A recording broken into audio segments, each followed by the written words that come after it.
নমস্কার, সোমা স্পেশাল কিচেনে আপনাদের স্বাগত জানাই। আজকে করব পোস্ত টমেটো ভাপা। এটা খুব সুন্দর একটা ইউনিক রেসিপি, আপনারা দেখতে থাকুন। প্রথমে এই পোস্তটা আর কাঁচা লঙ্কাটা আমি বেটে নিয়ে আসব।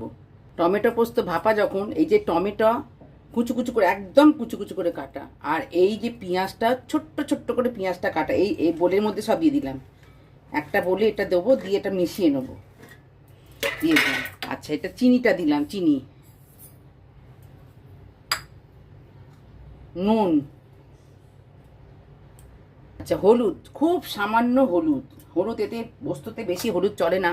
আর এই যে পোস্ত আর কাঁচা লঙ্কা বাটাটা দিয়ে দিচ্ছি।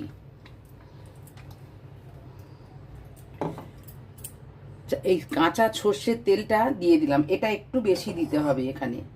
হ্যাঁ, এই যে এতটা দিতে হবে।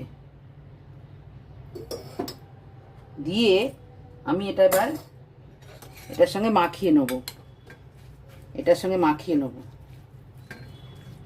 খুব ভালো করে এটা মাখাতে হবে। এবার কড়াটা চাপিয়েছি, এখনো কিন্তু কড়াটা গ্যাসটা জ্বালাইনি। আমি এবার যেটা করব সেটা হচ্ছে এই কলার পাতার মধ্যে, কড়ার মধ্যে কলার পাতাটা দিলাম। কলার পাতাটা বিছিয়ে দিতে হবে। হ্যাঁ, ভালো করে বিছিয়ে দিতে হবে কলার পাতাটা। দিয়ে এই এই যে মাখাটা, এই যে মিক্সচারটা, এটা এর মধ্যে দিয়ে দিলাম।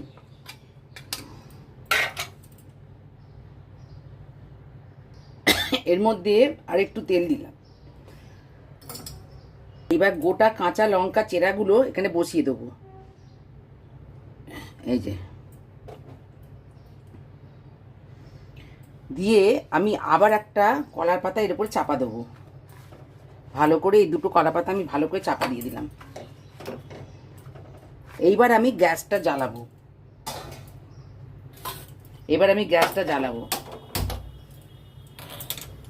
জ্বালিয়ে এটা 10 মিনিট ভাপে হবে। এই 10 মিনিট এই ঢাকা দিয়ে দিলাম, দিয়ে 10 মিনিট হবে ভাপে। একদম ঢাকা, একদম লো আঁচে হবে এটা।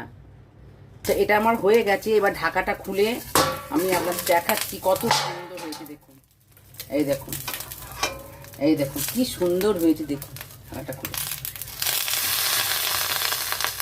এটা হয়ে গেছে। এবার এটা আমি নামিয়ে নেব। আপনারা এইভাবে তৈরি করে খেয়ে আমাকে কমেন্টে জানান, এটা অসাধারণ সুন্দর হয়। আপনাদের যদি নারকেল থাকে, তাহলে 1 চামচ নারকেল ওই পোস্তর সঙ্গে বেটে দিয়ে দেবেন, তাহলে আরও ভালো হবে। নারকেলটা না দিলেও চলে, যদি থাকে দেবেন। আমার ছিল না, আমি দিইনি। এরকম করে খেয়ে কমেন্টে জানান। আপনার আজকের মতন এই পর্যন্ত। আরও লাইক, সাবস্ক্রাইব, শেয়ার করবেন। নমস্কার।